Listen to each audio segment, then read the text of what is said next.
Hey, so I wanted to make this video because I got a Midi Mongoose controller pedal for Christmas, and it was a gift to be able to change my cab sims live on my Darkglass M900V2.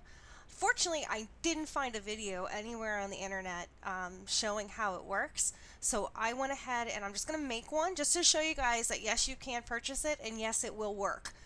It's actually very easy. I know nothing about MIDI, so don't judge me if I misspeak or say something weird in the video. It's super easy. I'm going to walk you through just a basic setup, and then if you learn anything else or I'm not doing something right, just let me know. Thanks. So here is a Tech 21 Midi Mongoose pedal, and as you can see, this is my pedal board. Lots and lots of Darkglass.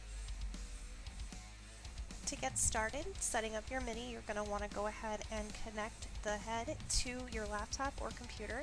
Okay, so once you have your M900V2 hooked up to your computer, you're going to want to open the Darkglass suite. Now, if your Darkglass suite is not up to date, it will prompt you here to update it. I did have some issues with my laptop not connecting to it.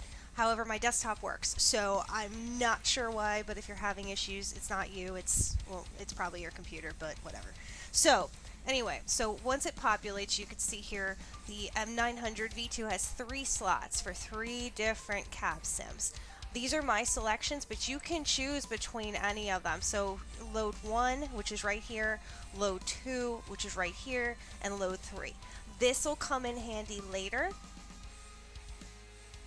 Be able to switch between those 3 cabinets in real time.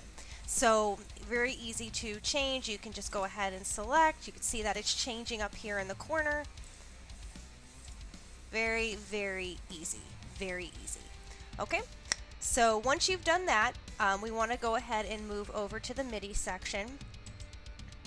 This was super easy. This was basically plug and play. Like, it seems a little intimidating, but it's not. It defaults to Omni. What's great about that is that's actually what the Midi Mongoose real MIDI controller pedal wants you to be on. And I don't know what that is, but it works, and it was super easy. It auto-populated. I haven't played with any of these settings down here or researched what these are. So there are probably people that are way more versed in what that is, but even with the default settings, everything works perfectly. What you see here is a grid. So on your Midi Mongoose, you have 5 stomps. Now those can go all the way up into the hundreds.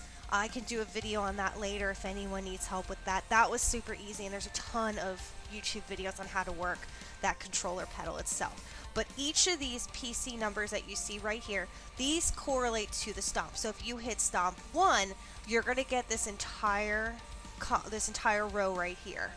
Okay? And same thing for 2, 3, 4, 5, 6, 7, 8, all the way up into the hundreds. So for example, on my first channel, I have it set to clean. I have my compressor on, and I'm using the first cab sim.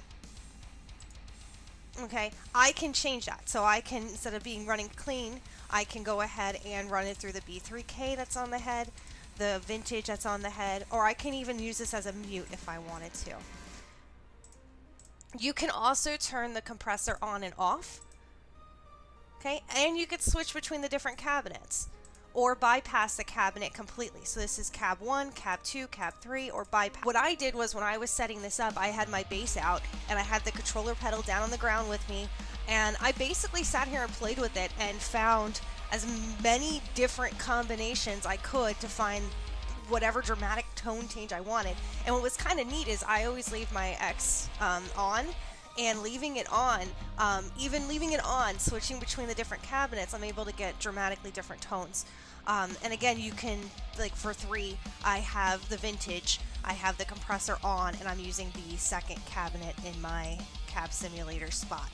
It's very cool. You can change it in real time. It's neat. So once you're done and you've selected, and you can come back in at any time and change this depending on what your needs are.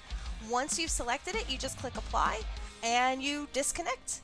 Super easy, not a problem. So that's basically it. If anyone has any questions, or there's a feature on here I missed, let me know. Again, I'm very new to this MIDI control thing, and if I can do it, you can do it.